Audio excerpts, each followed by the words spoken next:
Hello friends, இன்றைக்கி வந்து ஈஸியாக 2 மினிட்ஸில் ரெடி பண்ணுற மாதிரி ஒரு சட்னி பார்க்கலாமா. இதுக்கு வந்து பார்த்திங்கன்னா சின்ன வெங்காயமும் பெரிய வெங்காயமும் எடுத்திருக்கேன். அதே மாதிரி ஒரு துண்டு புளி, காரத்துக்கு ஏற்ப காஞ்ச மிளகா, அப்புறம் தேங்காய். இப்போ நம்ம இது எல்லாத்தையுமே ஒரு மிக்ஸி ஜாரில் போட்டு நல்லா வந்து அரைச்சி எடுத்துக்க போகிறோம். நான் வந்து சின்ன வெங்காயம் கொஞ்சமும் பெரிய வெங்காயமும் சேர்த்துருக்கேன். ரெண்டுமே சேர்க்கும் போது உங்களுக்கு ஃப்ளேவர் நல்லாயிருக்கும். அதே மாதிரி பார்த்திங்கன்னா எல்லாமே தேங்காய் துருவி எடுத்துக்கணும். அதுக்கப்புறம் உப்பு இது கூட சேர்த்து நம்ம இது எல்லாத்தையுமே கொஞ்சமாக தண்ணி ஊற்றி நம்ம அரைச்சி எடுத்துக்கலாம். நல்லா சாஃப்டாக இந்த மாதிரி அரைச்சி எடுத்துக்கோங்க.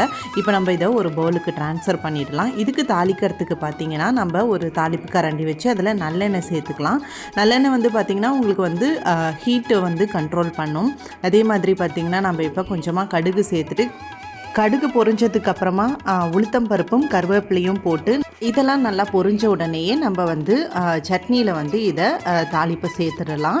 இப்போ பார்த்திங்கன்னா சூப்பராக சட்னி ரெடி ஆகிடுச்சு. இதை வந்து ஃப்ரெஷ்ஷாக நீங்கள் தோசை இட்லிக்கெலாம் தொட்டு சாப்பிடும்போது அவ்வளோ சூப்பராக இருக்கும். இப்போ பார்த்திங்கன்னா புதுசாக அரைச்ச மாவு இது வந்து பார்த்திங்கன்னா கருப்பு உளுந்து வச்சு நான் அரைச்சிருக்கேன். அவ்வளோ சாஃப்டாக வந்து இட்லி வந்திருந்தது. கண்டிப்பாக நீங்களும் ட்ரை பண்ணி பாருங்கள். நெக்ஸ்ட் டைம் நான் ஊற வைக்கும் போது என்ன அளவு அப்படின்னு சொல்லிட்டு சொல்கிறேன். இப்போ நம்ம இட்லி வந்து நல்லா வாத்து எடுத்துக்கலாம். அதுக்கு முன்னாடியே பார்த்திங்கன்னா அடுப்பில் நீங்கள் வந்து இட்லி பாத்திரத்தை வந்து நம்ம தண்ணி ஊற்றி நல்லா சுட பண்ணி எடுத்துக்கணும். அப்போ தான் நம்ம வந்து இட்லி வைக்கும் போது நல்லா வெந்து வரும். அந்த ஆவி பறக்க இருக்கணும். இந்த மாதிரி நல்லா கொதிச்சுட்டு இருக்கணும்.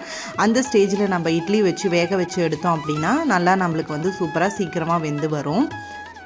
இட்லி சூப்பராக ரெடி ஆகிடுச்சு. இப்போ வந்து நான் இதை ட்ரான்ஸ்ஃபர் பண்ணிக்கிறேன். இப்போ ஒரு பிளேட்டில் வந்து நான் இட்லி வச்சுக்கிறேன். அதுக்கப்புறமா சட்னியும் தொட்டுக்க விட்டு சாப்பிட்டு பாருங்கள். அவ்வளோ சூப்பராக இருக்கும். கண்டிப்பாக ட்ரை பண்ணி பார்த்துட்டு எப்படி இருக்குது அப்படின்னு எனக்கு கமெண்ட்டில் மறக்காமல் மென்ஷன் பண்ணுங்கள். 10 நிமிஷத்தில் ஈஸியாக நம்ம வேலையை முடிச்சுட்டு கிச்சன்லேருந்து வெளில வந்துடலாம். இந்த சிகப்பு சட்னி ரொம்பவே டேஸ்டியாக இருக்கும். கண்டிப்பாக ட்ரை பண்ணி பார்த்துட்டு பிடிச்சிருந்தா சப்ஸ்கிரைப் பண்ணிக்கோங்க.